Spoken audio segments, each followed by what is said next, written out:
Russian forces say they have intensified attacks on Ukrainian troops in Russia's Kursk region, and they're upping the pressure in the eastern Donetsk region in Ukraine.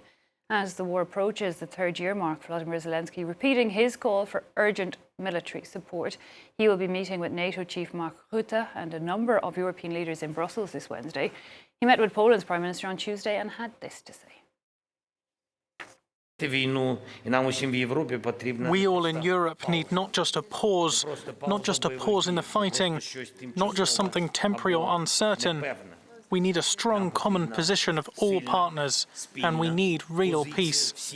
The most important thing is that this is the kind of peace that can be achieved through strength. Well, meanwhile, Ukraine claims it was behind the killing of a top Russian general accused of using chemical weapons against Ukrainian troops.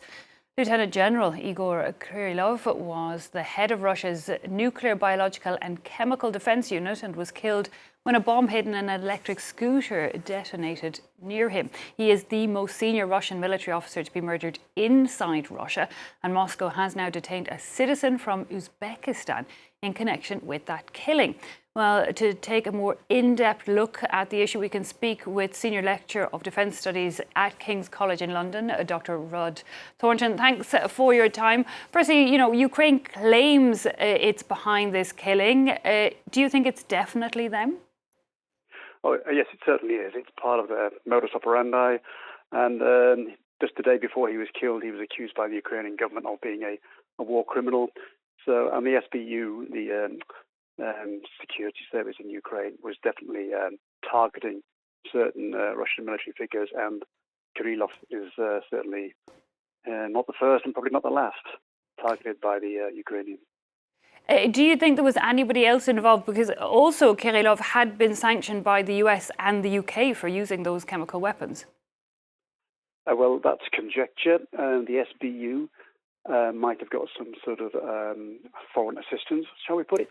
But I think the Ukrainians can handle this kind of thing on their own.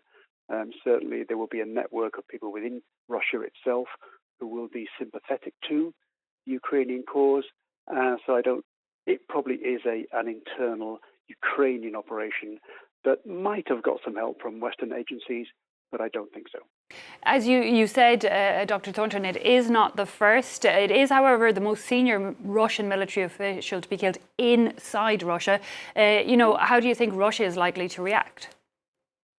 It's difficult to know what Russia could do.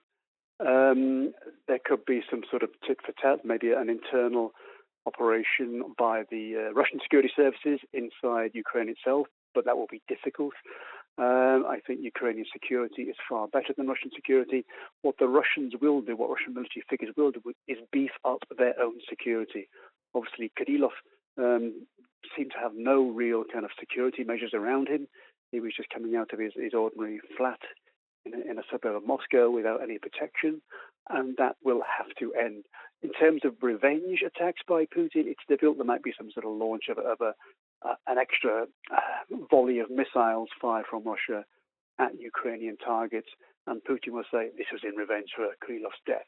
But there isn't much beyond what Russia is already doing that Putin might do in the future in terms of revenge for this particular attack.